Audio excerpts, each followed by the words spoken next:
దేవుని యొక్క కృపలో ఇంతవరకు కూడా ఆయన బిడ్డలుగా మనం జీవిస్తున్నాం. దేవునికి వందనాలు. కానీ దేవుడు మన నుంచి కోరుకున్నది ఏంటంటే, నువ్వు నా శిష్యుడుగా నువ్వు ఉండాలి. ఇక్కడున్న ప్రతి ఒక్కరూ కూడా ఆయనకి శిష్యులుగా ఉండాలని దేవుడు కోరుకుంటున్నాడు.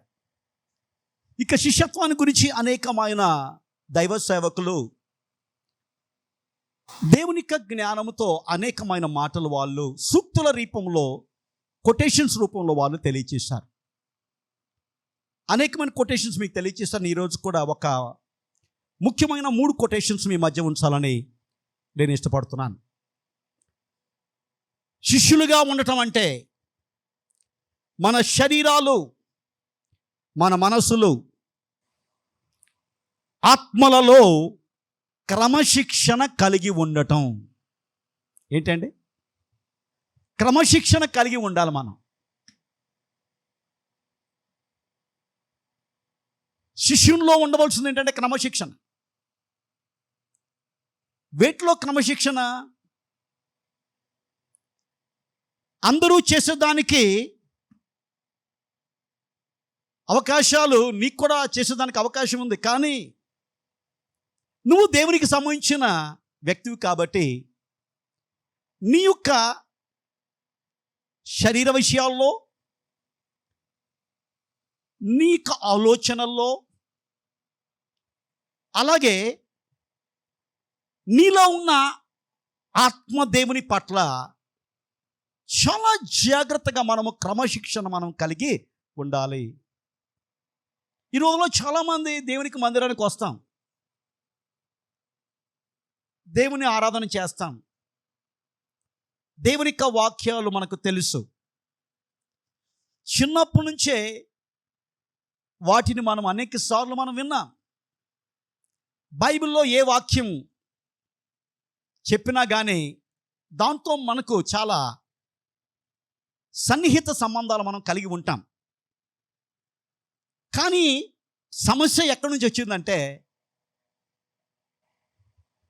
దేవుడు శిష్యత్వంలో ఉండే ఇక 3 లక్షణాలు మన శరీరాలను, మనసులను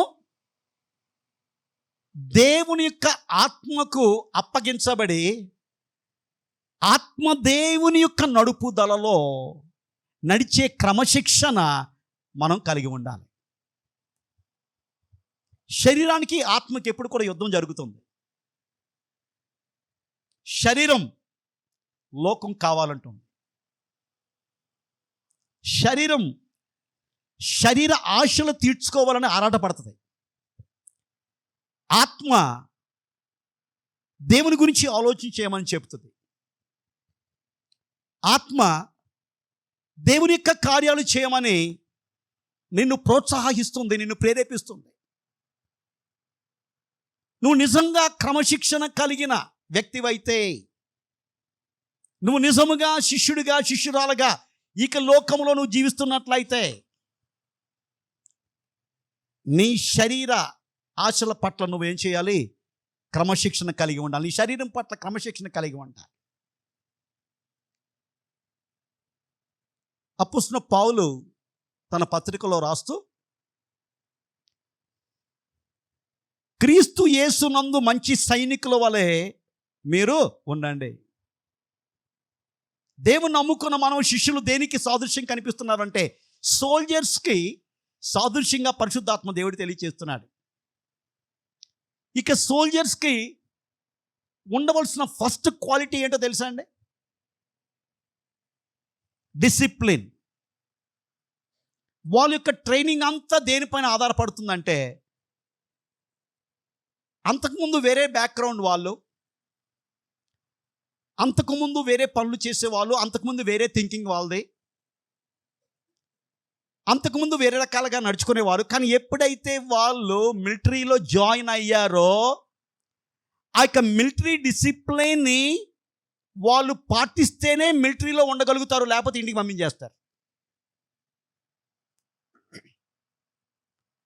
కాబట్టి శిష్యునికి క్రమశిక్షణ చాలా అవసరం. ఈ క్రమశిక్షణ వలన నేర్చుకునేదానికి అవకాశం ఉంటుంది. క్రమశిక్షణ లేకుండా నువ్వు నేర్చుకోలేవు. అందుకని మనం స్కూల్స్కి వెళ్ళినప్పుడు టీచర్స్ ఏమి నేర్పిస్తారండి? ఫస్ట్ క్రమశిక్షణ నేర్పిస్తారు. పెద్దోళ్ళకి విషింగ్ నేర్పిస్తారు. టీచర్ వచ్చిన వెంటనే లేచి నిలబడాలి, టీచర్ వచ్చిన వెంటనే గుడ్ మార్నింగ్ అని విష్ చేయాలి, బెల్ కొట్టిన తర్వాత దానికి ముందే మీకు సీట్స్లో మీరు కూర్చోవాలి అని బేసిక్ డిసిప్లిన్ ఆ యొక్క చిన్న పిల్లలకు నేర్పించిన తర్వాత మిగతా పాఠాలు చెబుతారు. కాబట్టి మన యొక్క జీవితాల్లో కూడా శిష్యుల్లో ఉండవలసిన ముఖ్య లక్షణం క్రమశిక్షణ మనం కలిగి ఉండాలి. ఎప్పుడైతే క్రమశిక్షణ కలిగిన వ్యక్తిగాను ఉంటావో నేర్చుకునే దానికి అది మనకు సహాయపడుతుంది. చాలామంది ఎక్కడ ఉన్నామో అక్కడే మన ఆత్మీయ స్థితి అలాగుంటుంది. మన ప్రార్థనా జీవితం మారట్లేదు, మన వాక్యపు యొక్క లోతు మారట్లా. కారణం ఏంటంటే మనం నేర్చుకునే దాంట్లో మనం విఫలమవుతున్నాం. ఎందుకు మనం నేర్చుకోలేకపోతున్నాం? మనలో క్రమశిక్షణ లేదు.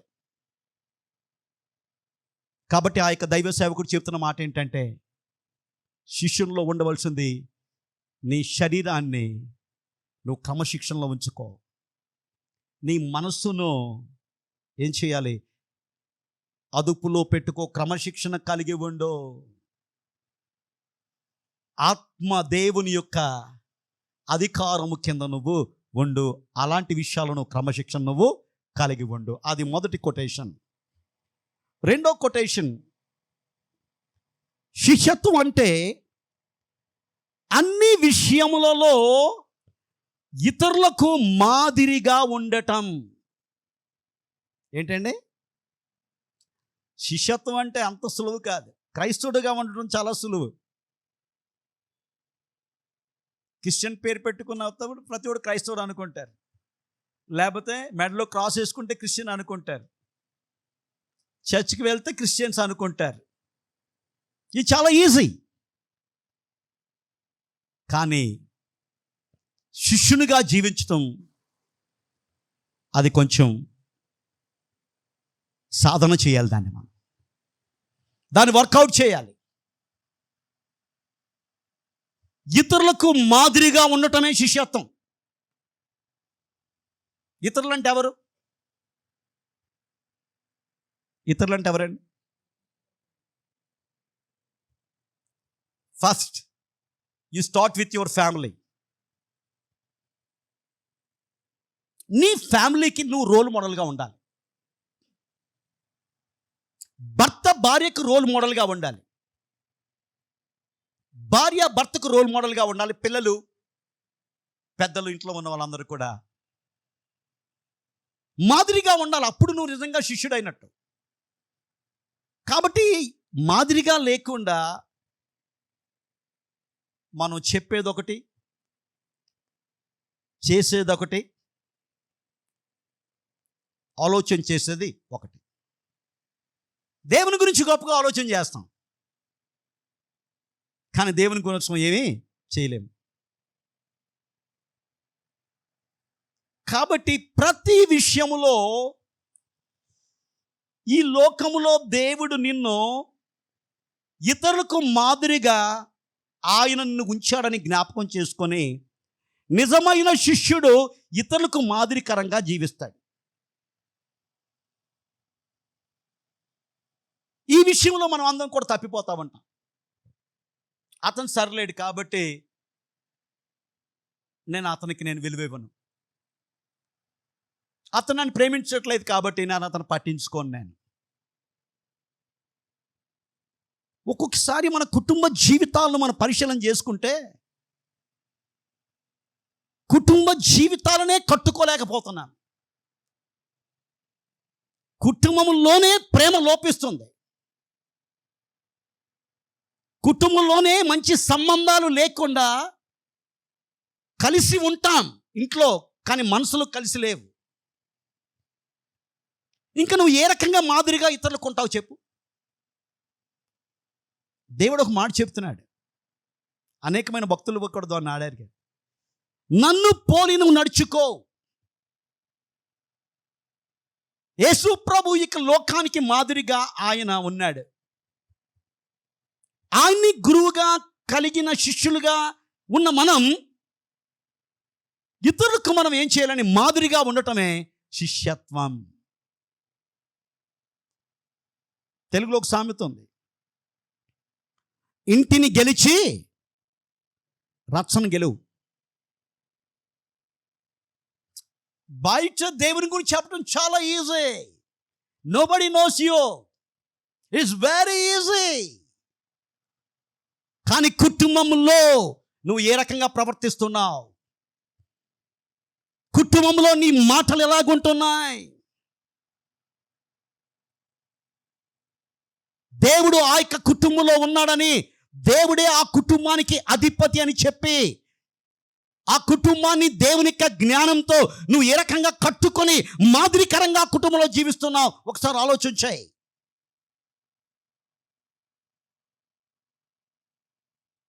దేవుడు చెప్తున్నాడు, నువ్వు నాకు శిష్యుడిగా శిష్యురాలుగా ఉండాలంటే నువ్వు అందరికీ నువ్వేం చేయాలి, మాదిరిగా ఉండాలి.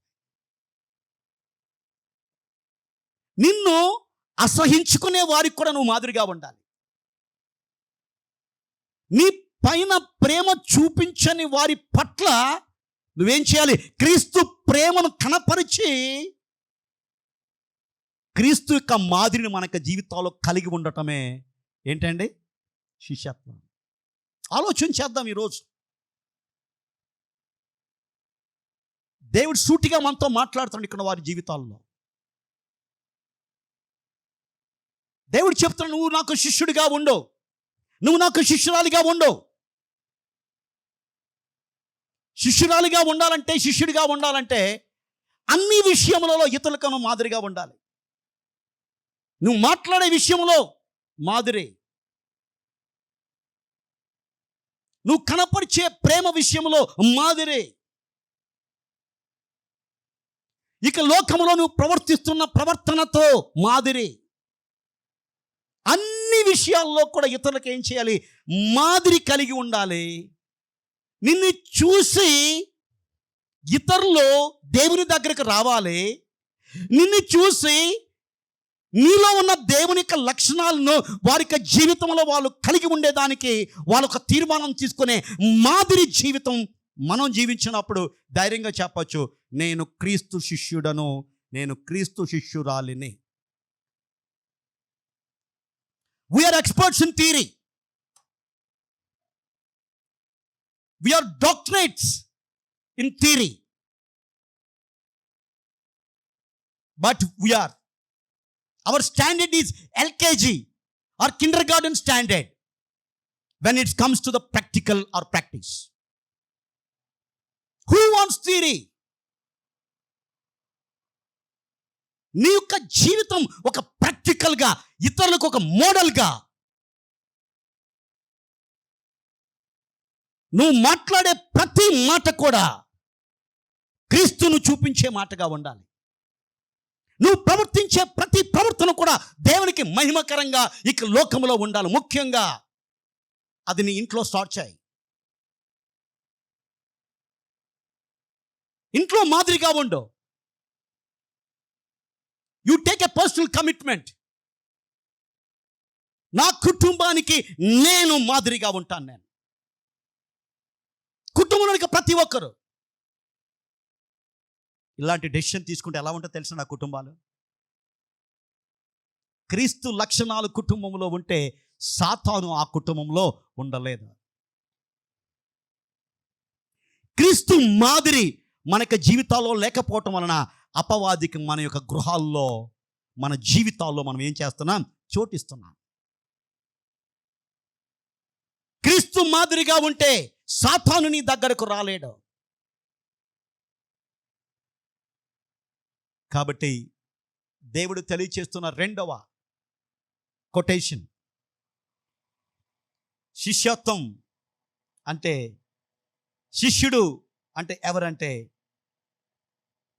అన్ని విషయములలో ఇతరులకు ఏం చేద్దాం, మాదిరిగా ఉండాలి. ఈరోజు కమిట్మెంట్ తీసుకుందాం. జరిగిందేదో జరిగిపోయింది. ఎంతకాలం దాన్ని ప్రొలాంగ్ చేస్తావు నువ్వు? ఎంతకాలం సాగదీస్తావు? ఏదో జరిగింది, ఎప్పుడో జరిగింది, దాన్ని పట్టుకొని ఎందుకు ఏలాడుతున్నావు? దాన్ని వదిలిపెట్టు. దాన్ని వదిలిపెట్టకపోవటం వలన ఇక జీవితంలో శాపాన్ని అనుభవిస్తున్నావు.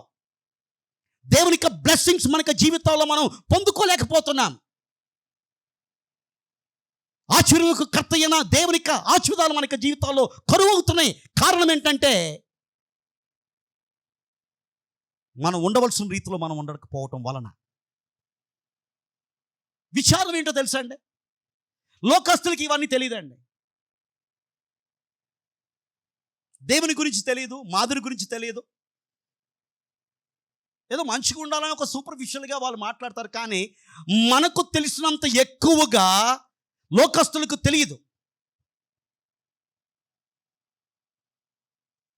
ఇంకా బైబిల్ చదువుకొని బైబిల్ని వింటూ దేవుని యొక్క అనేకమైన సేవకుల యొక్క మెసేజ్లు వింటున్న మనం ఎంత మాదిరిగా ఇక లోకంలో మనం జీవించాలండి? ఒకసారి ఆలోచన చేద్దాం. చెబుతాం, నేను 30 సంవత్సరాలు అయిందండి నేను దేవుని అంగీకరించి. Okay, so what?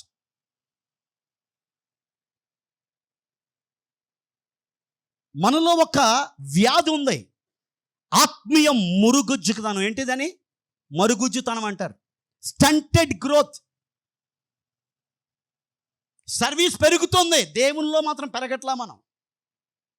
మన ఆత్మీయ స్థాయి పెంచుకోవట్లేదు, మన ప్రార్థనా స్థాయి పెంచుకోవట్లేదు, మన మాదిరి పెంచుకోవట్లేదు. ఒకప్పుడు ఎలాగున్నామో ఇప్పుడు కూడా అలాగే ఉంటున్నాం. అలాగైతే నువ్వు శిష్యుడవు కాదు. నువ్వు మారాలని, పరివర్తన చెందాలని దేవుడి యొక్క సందేశాన్ని మనకు ఆయన దయచేస్తున్నాడు. మూడవది, థర్డ్ కొటేషన్ ఇంకా నువ్వు అర్థం చేసుకోవాలంటే, క్రీస్తు బాటలో నడవటమే శిష్యత్వం. Walking in the way of God is discipleship. నీ స్వబుద్ధిని ఆధారం చేసుకొని కాదు, నీ జ్ఞానాన్ని ఆధారం చేసుకొని కాదు, ఇతరులకి ఇన్ఫ్లుయెన్స్తో నువ్వు డెసిషన్ తీసుకుంటాం కాదు, ఇతరులు చెప్పినట్లు చేయటం కాదు. ఇవన్నీ శిష్యులు చేయరు. శిష్యులు చేసేది ఏంటంటే, దేవుడు చెప్పింది నేను చేస్తాను. ఎవరు ఏమి అనుకున్నా, దేవుడు నా జీవితంలో ఆయన నన్ను తప్పు పట్టకూడదు. కారణం ఏంటంటే, నా కోసం రక్తము కార్చాడు, నా కోసం ప్రాణం ఇచ్చాడు. ఈ లోకంలో అందరికంటే ఎక్కువగా ఆయన నన్ను ప్రేమిస్తున్నాడు, పట్టించుకుంటున్నాడు. ఆయనకి సాటి అయిన వారు ఇక లోకంలో ఎవరు లేరు. కాబట్టి ఇక లోకంలోని వారికి నేను విలువ ఇచ్చేదానికంటే నన్ను ప్రేమిస్తూ నా జీవితంలో ప్రభువుగా ఉన్న ఆయన యొక్క మార్గములో నేను కొనసాగుతా, ఆయన బాటలో నేను నడుస్తా. ఏ పరిస్థితి వచ్చినప్పటికీ క్రీస్తు బాటలో నేను నడుస్తాను తప్ప లోక బాటలో నేను ప్రయాణం చేయను. క్రీస్తు బాట నీతి మార్గం. నీతి మార్గములో జీవం ఉన్నది, ఆ త్రోవలో మరణమే లేదు. కాబట్టి ఈ లోక బాటలో నేను నడవను, క్రీస్తు బాటలో నేను నడుస్తానని తమ యొక్క జీవితాల్లో అలాంటి అలర్ట్నెస్ కలిగి ఉండి, అలాంటి ఆత్మీయమైన చురుకుతనం కలిగి ఉండి, అలాంటి ఆత్మీయ మెలకువ కలిగి ఉండి క్రీస్తు బాటలో తన యొక్క ప్రయాణాన్ని కొనసాగించేవాడు ఎవరండి? శిష్యుడు. 3 కొటేషన్స్ చెప్పాను నేను. మొదటిది, శిష్యులుగా ఉండటం అంటే మన శరీరాలు, మన మనసులు, మన ఆత్మలు క్రమశిక్షణతో మనము కలిగి ఉండాలి. రెండవది, శిష్యత్వం అంటే అన్ని విషయాల్లో ఇతరులకు మాదిరిగా ఉండాలి. మూడవది, శిష్యత్వం అంటే క్రీస్తు బాటలో నడవటమే శిష్యత్వం. ఇప్పుడు ఇవన్నీ కూడా నేను చెప్తున్న కొటేషన్స్ అన్నీ కూడా అపోస్తలుడైన పౌలు గారు తన యొక్క జీవితంలో ఆయన పాటించాడండి. నేను దీని గురించి స్టడీ చేస్తున్నప్పుడు ప్రతి కొటేషన్ కూడా ఆయన ఏ రకంగా ఆయన లింక్ చేయొచ్చని నేను స్టడీ చేస్తున్నప్పుడు నేను ఎక్కువ సమయం నేను తీసుకోలేదు. వెంటనే నాకు సమాధానం దొరికింది. అంటే అంత ఎక్కువగా ఇక శిష్యత్వపు లక్షణాలని ఆయన జీవితంలో ఆయన పాటించే మనకు మాదిరి ఉంచి ఆయన ఉన్నాడు. ఎప్పుడు కూడా ఆ యొక్క స్టేట్మెంట్ మనం జ్ఞాపకం చేసుకోవాలి. నేను క్రీస్తుని పోలి నడుచుకున్న ప్రకారము మీరు నన్ను పోలి నడుచుకోండి. ఎవరైనా అలా చెప్పే ధైర్యం ఎవరికైనా ఉందా అండి? ఏ భక్తుడికైనా ధైర్యం ఉందా? ఎవడైనా ధైర్యంగా చెప్పగలడా? ఛాలెంజ్ చేయగలడా? అపోస్తలుడైన పౌలు చేయగలిగాడండి. అందుకనే ఆయన యొక్క జీవితమును మనం ధ్యానం చేస్తున్నాం. ఆయన యొక్క జీవితంలో యొక్క శిష్యత్వ లక్షణాలని మన జీవితాల్లో కూడా మనం కలిగి ఉందాం. ఆయన ఇవి కష్టమైన వాటినప్పటికీ కూడా తన జీవితంలో ఆయన చేసి చూపించాడు. కాబట్టి మనం కూడా ఆశ కలిగినప్పుడు మన జీవితాల్లో కూడా ఆ లక్షణాలు మనం పాటించగలుగుతాం. 30వ లక్షణం, 30th quality of discipleship in the life of apostle Paul. 30వ లక్షణం అపోస్తలుల కార్యాల గ్రంథం 16వ అధ్యాయం 40 వచనం చదువుదాం.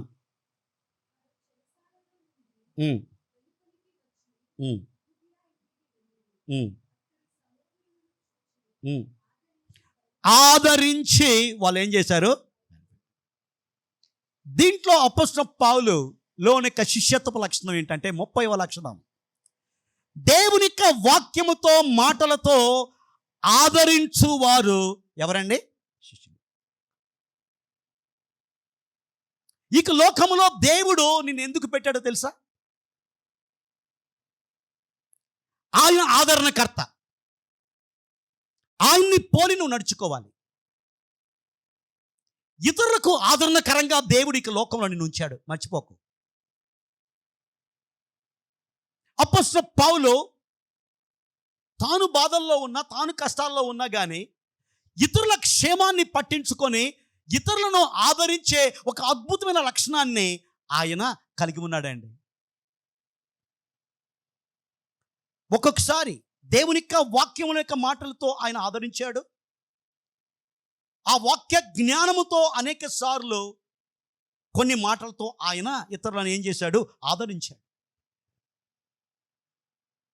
కాబట్టి నువ్వు నేను ఇతరులతో మనం మాట్లాడేటప్పుడు నువ్వు నిజంగా దేవుని యొక్క శిష్యుడు శిష్యురాలవైతే నీ మాటలు ఇతరులకు ఏం చేయాలి? ఆదరించే మాటలుగా ఉండాలి. వాళ్ళ యొక్క గాయాన్ని కట్టే మాటలుగా ఉండాలి.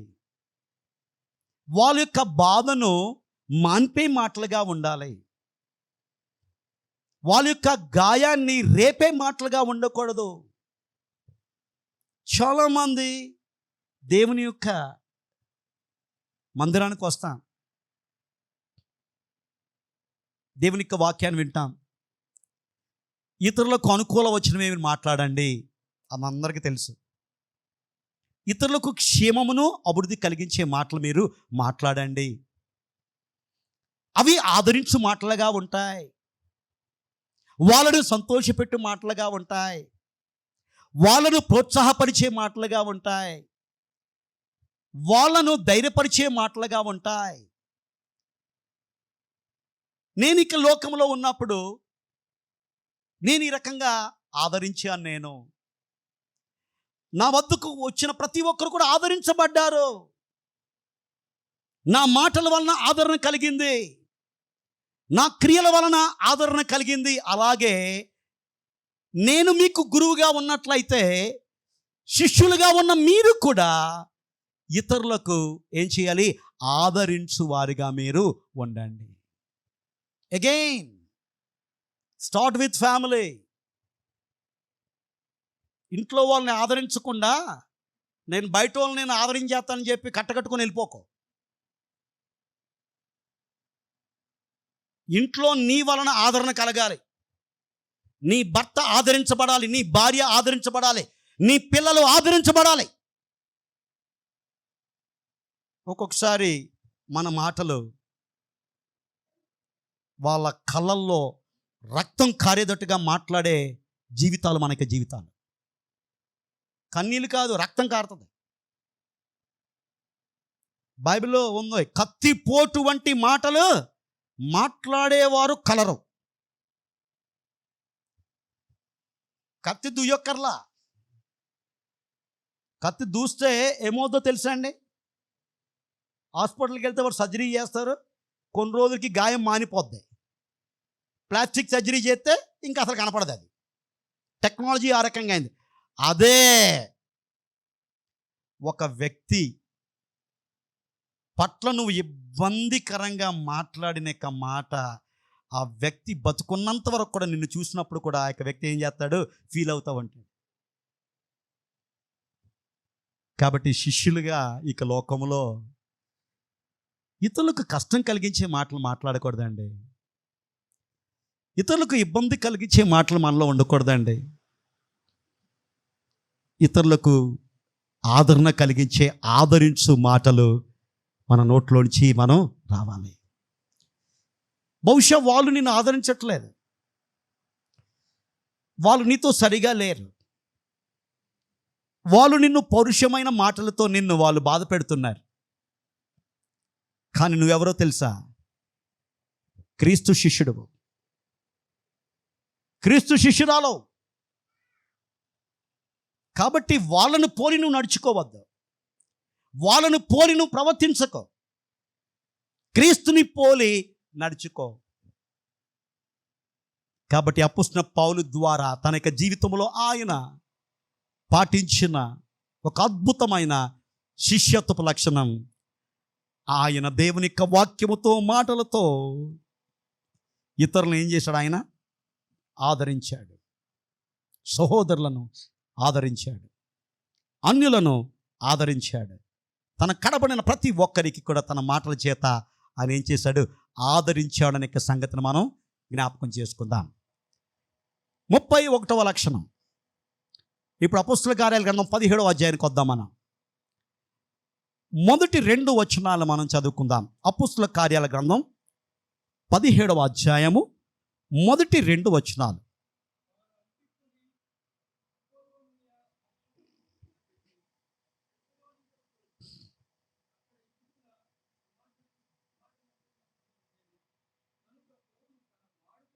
ఏంటి? పౌలు తన ఏం చెప్పండి, వాడుక చొప్పున సమాజ మందిరానికి వెళ్ళి అక్కడ దేవుని యొక్క మాటలు ఏం చేస్తున్నాడు? ఆయన విశదీకరిస్తున్నాడు అన్నమాట.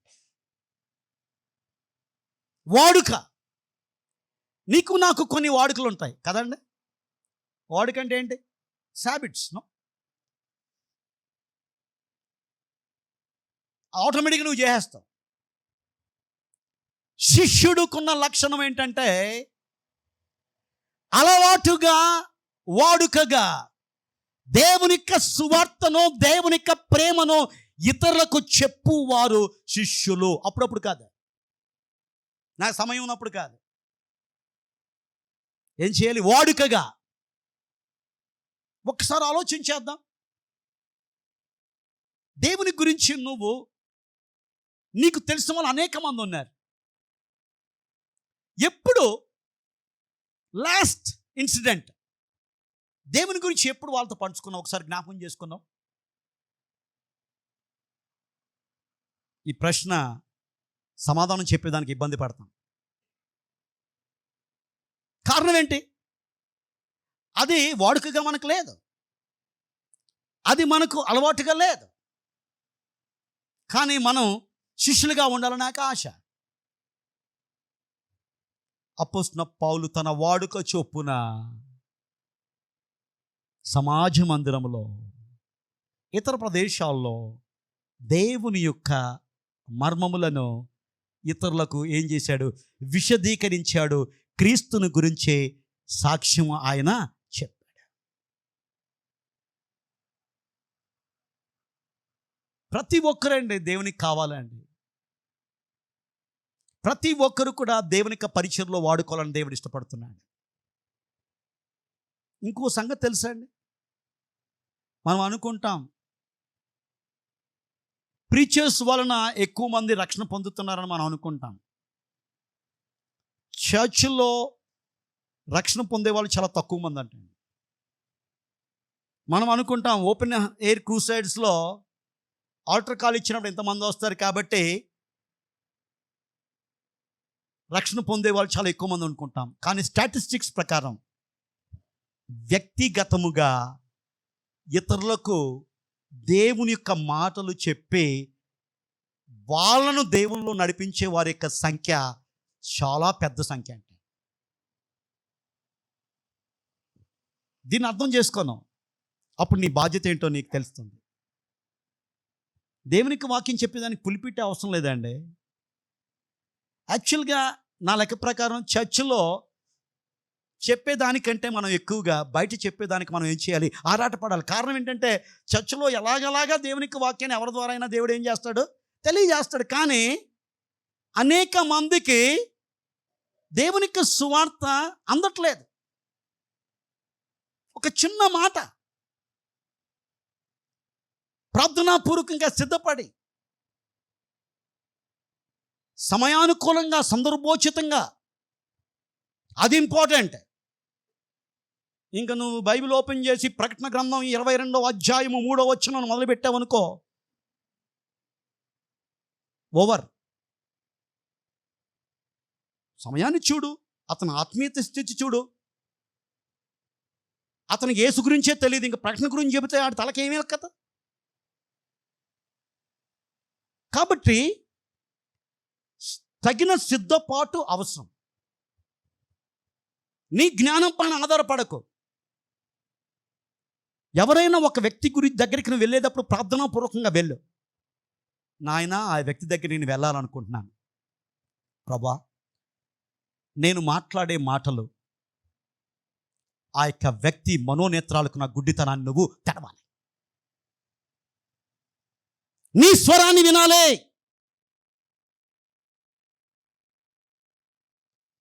డిఎల్ మూడీ గారు గొప్ప సేవకుడు, గొప్ప శిష్యుడు, గ్రేట్ డిసైపుల్. ఎంతోమంది ఆత్మలను దేవుడు ఆయన ద్వారా రక్షించుకున్నాడు. ఒకసారి మూడీ గారు రోడ్డు వెంబడి వెళ్తున్నాడు. ఇలాగే మన మత్తిగిరి రోడ్లో, మన పాత చర్చి రోడ్డు ఉంది కదండి, అక్కడ ఎగ్జాంపుల్. అక్కడ ఒకడు తాగినోడు పడిపోయాడు. అక్కడ పడిపోయి sir praise the lord sir అంటున్నాడు. తాగినోడు ఏమంటున్నాడు, మూడీ గారిని జ్ఞాపకం చేసుకొని, వీడెవడరా తాగినోడు నాకు ప్రైజ్ ది లార్డ్ చెప్తున్నాడు అని చెప్పి మూడీ గారు ఆయన దగ్గరకు వచ్చి ఆగాడు.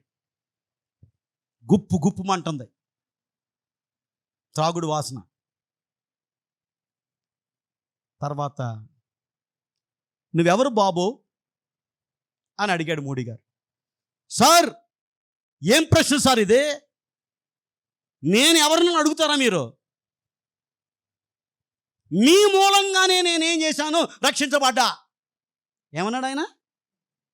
మీ మూలంగా నేను రక్షించబడ్డా, నీకు జ్ఞాపకం లేదా?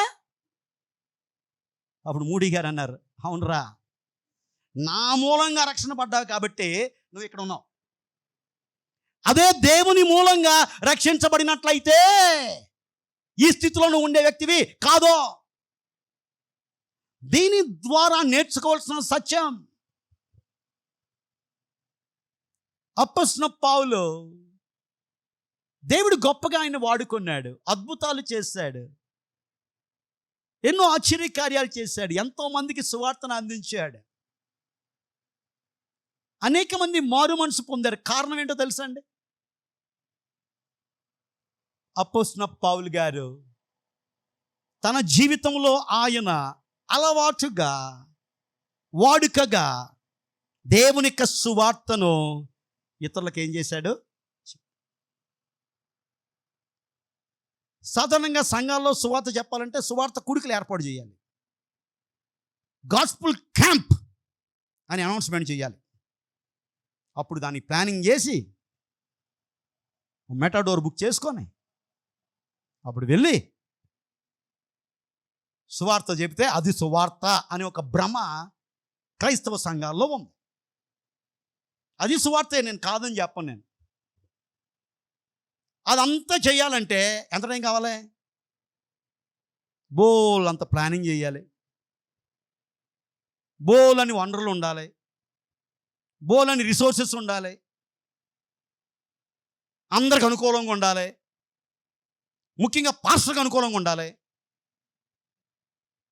కాబట్టి ఇవన్నీ కూడా ఇలాంటి ఛాలెంజెస్ ఉన్నాయి. అదే నువ్వు నేను వ్యక్తిగతంగా ఇతరులకి చెప్పటం సులభమా కష్టమా? చెప్పండి. మరి ఎందుకు చేయట్లేదు? మరి సులభమే కదా, మరి ఎందుకు చేయట్లేదు? ఓకే, ఇంతవరకు చేయలేదు, ఇక్కడ నుంచి చేద్దాం. Okay, don't look for mike. నాకు ఉద్యమం ఎప్పుడు వస్తుందంటే, ఎప్పుడు మైక్ ఉండాలి నాకు, అప్పుడు చూపిస్తాను నా తడాక. సమయాన్ని వృధాపరుచుకుంటున్నాను. మనుషులను సంతోషపెట్టు పరిచర్యగా మన పరిచర్య ఉండకూడదు. దేవుణ్ణి సంతోషపెట్టు పరిచర్య ఏంటో తెలుసా? ఎవ్వరికి తెలియకుండా నువ్వు దేవుని సువార్త చెబుతావు చూడు, అది దేవుడు ఏం చేస్తాడు మెచ్చుకుంటాడు. కారణం ఏంటి? నువ్వు ఏది ఎక్స్పెక్ట్ చేయట్లేదు, నువ్వు స్వార్థం లేకుండా నువ్వు చేస్తున్నావు. ఎంతోమందికి నీ కుటుంబానికి కూడా తెలియదు నువ్వు చేసే సువార్త ఎలాంటిదో. అలాంటి సెల్ఫ్లెస్నెస్తో నువ్వు చేస్తున్నావు. అపొస్తలుడైన పౌలు ఇలాంటి వాడుకను, ఇలాంటి అలవాటును ఆయన తన యొక్క సేవా జీవితంలో శిష్యునిగా ఆయన ఏం చేశాడు? పాటించాడు. కాబట్టి ఒకసారి ఆలోచించేద్దాం. నేను ఎప్పుడు చెబుతున్నా ఒక ఎగ్జాంపుల్. అల్సూర్ లేక్ వాటర్గా ఉండకూడదు. ఏంటి? అల్సూర్ లేక్ వాటర్గా ఉండకూడదు. అల్సూర్ లేక్లో జరిగేది ఏంటో తెలుసా అండి? Only inflow. బెంగళూరులో ఉన్న యొక్క వాటర్ అంతా కూడా ఏమవుతుంది? అనేకమైన ఛానల్స్ ఉన్నాయి, దాంట్లోంచి ఏమొస్తుంది? ఈ లేక్లోకి వెళ్ళిపోద్ది. లేక్ నుంచి ఒక్క చుక్క కూడా బయటికి రాదు. మనం అంతే కదా. ఎన్ని ప్రసంగాలు విన్నామండి, అబ్బా, ఎన్నిసార్లు బైబిల్ చదివాండి, అబ్బా. ఇక్కడ సాక్ష్యం చెప్పేదానికి పరిగెడతాం. మంచిది, అట్లీస్ట్ ఇక్కడన్నా సాక్ష్యం చెబుతున్నారు. కానీ మీ సాక్ష్యం ఇక్కడతో ఆపద్దో. సంఘములో మనం చేసే పరిచర్య 10% అయితే బయట నువ్వు చేయవలసింది 90%. అది ఎప్పుడు చేయగలుగుతావు?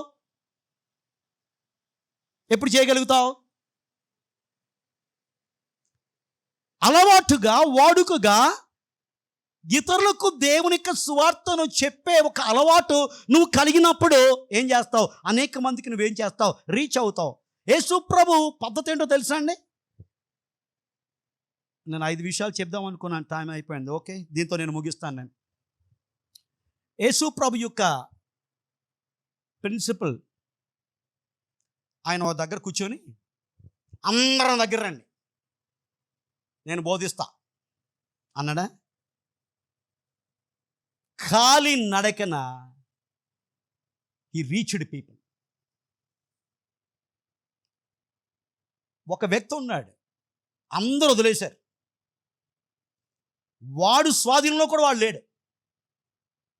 తన్ను తాను గాయపరుచుకుంటూ చూసి సంఖ్యలతో వాడిని ఏం చేశారు? కట్టేశారు, సమాధుల్లో ఉన్నాడు. అలాంటి వాడి దగ్గరికి ఎవరు వెళ్ళారండి? ఇలాంటి మాదిరిని మనం కలిగి ఉందాం. నీకు తెలిసిన వాళ్ళు అనేక మంది ఉన్నారు, నీ ఫ్రెండ్స్ అనేక మంది ఉన్నారు. వాళ్ళ దగ్గర యేసయ్యని గురించి ఎప్పుడైనా నువ్వు చెప్పావా?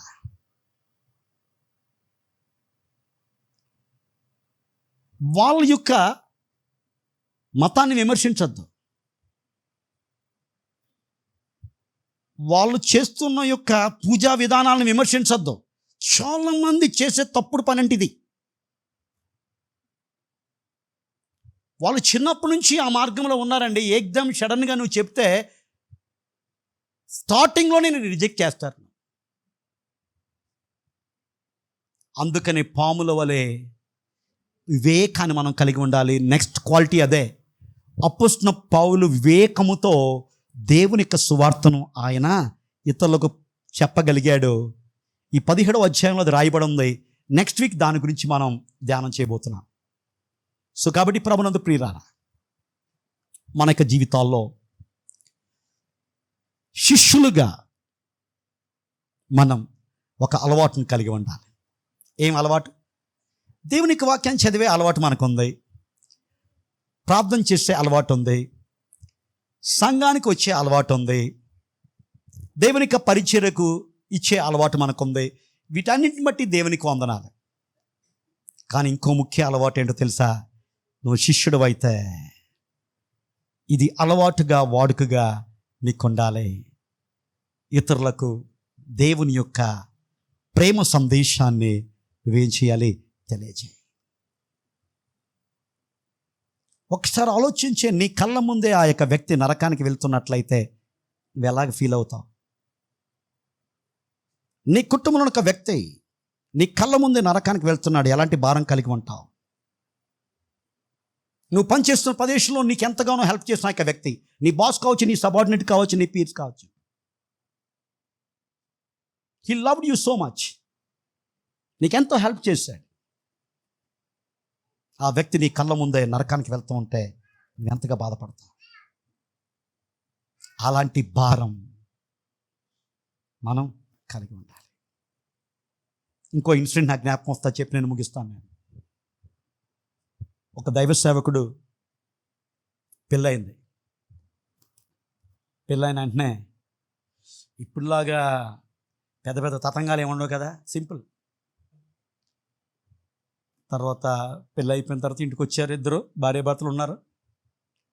తర్వాత భార్య చెప్పింది, ఈ కూరగాయలు అయిపోయినాయి అండి, ఇంట్లో ఏమి లేవు, ఈ కూరగాయలు మీరు తీసుకురండి అని చెప్పి ఒక లిస్ట్ ఇచ్చి బ్యాగ్ ఇచ్చి పంపించింది.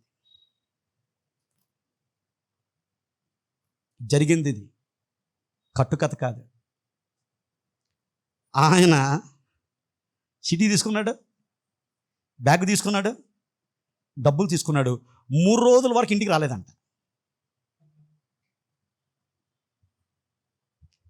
అదే A2J మందిరంలో ఉన్న భార్యలు అయితే ఏం చేద్దరు మనకు తెలుసు. వీడు వచ్చేస్తుంది, వీడు వాడు వచ్చేస్తుంది. ఇంకో సంగతి తెలుసు అమ్మ, దయచేసి అమ్మ 2 చేతులు జోడించి చెప్తాను, వాడు వీడు అని చెప్పి భర్తను సంబోధించేద్దాం. ఒసే గిసే అని ఆమెను అనద్దయ్యా అంటారని కాదు, ఏదో టైం వచ్చింది కాబట్టి చెబుతున్నాను. నేను గౌరవం ఇద్దాం, ఓకే. ఆమెను కనపరిస్తే నిన్ను కనపరుచుకున్నట్టు, ఆమెను తోలనాడితే నిన్నువ్వు తోలనాడుకున్నట్టు. సో కాబట్టి ఆమె ఎదురు చూస్తుంది, భర్త తీసుకొస్తాడు, కూర వండుదాం. 3 రోజుల వాడికి అడ్రస్ అయ్యాడు మావాడు. ఆమె ఈయన గురించి తెలిసే చేసుకుంది, ఈయన గురించి బాగా తెలుసు. ఏంటి? ఫస్ట్ భార్య కంటే దేవుడే. దేవుని విషయంలో కాంప్రమైజ్ అవడో, రాజీ అవడో అని తెలుసుకొని జీవిత భాగస్వామిగా ఆయన్ని ఒప్పుకుంది. 3 రోజుల తర్వాత మనోడు ఊపుకుంటూ వచ్చాడు. ఏమైంది? నిజంగా ఆ యొక్క ఇన్సిడెంట్ నేను చదివినప్పుడు నా హృదయం కలిచివేసింది. ఏంటి భారం? ఆ భారంలో 1% భారం కూడా నాకు లేదే. ఏంటి అంత స్వార్థ పూరితమైన జీవితాన్ని నేను జీవిస్తున్నా? కాబట్టి శిష్యుడు అంటే ఎవరండి? అలవాటుగా, ఆయనకి అది అలవాటు అయిపోయింది. బ్యాగ్ పెట్టుకున్నాడు, ఆత్మను చూశాడు, ఆత్మలు నరకానికి వెళ్ళిపోవటం సహించలేకపోయాడు, ఆత్మలు నశించిపోవటం భరించలేకపోయాడు, తన గురించి తాను మర్చిపోయాడు. ఆ ఆత్మల కోసం సువార్త చెప్పుకుంటూ ఆ ఊరంతా తిరిగి ఏం చేశాడు? తల వంచి కళ్ళు మూసుకున్నా.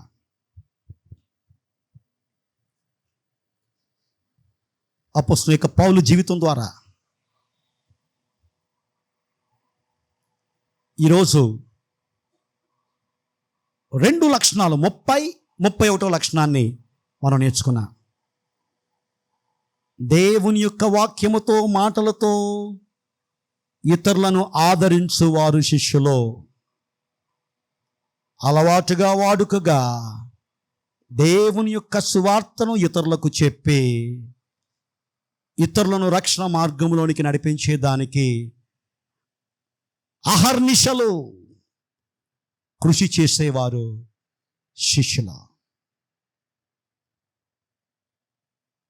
మన జీవితాలను పరిశీలన చేసుకుందాం. మనకు తెలిసిన వాళ్ళు ఎంతోమంది ఉన్నారు. నీకు తెలియని వారి దగ్గరికి వెళ్ళి సువార్త చెప్పటం అది కష్టం, అది చేసేదానికి కొంచెం ఇబ్బందిగా ఉండొచ్చు. కానీ నీకు తెలిసిన వారి దగ్గర కూడా యేసు ప్రభు నువ్వు పరిచయం లేకుండా, యేసు ప్రభు గురించి నువ్వు చెప్పకుండా నీ జీవితాన్ని ఇంతవరకు నువ్వు నష్టపరుచుకున్నావు. ఆ ఆత్మల భారం నీ పైన ఉన్నదనే సంగతి నువ్వు మర్చిపోకు.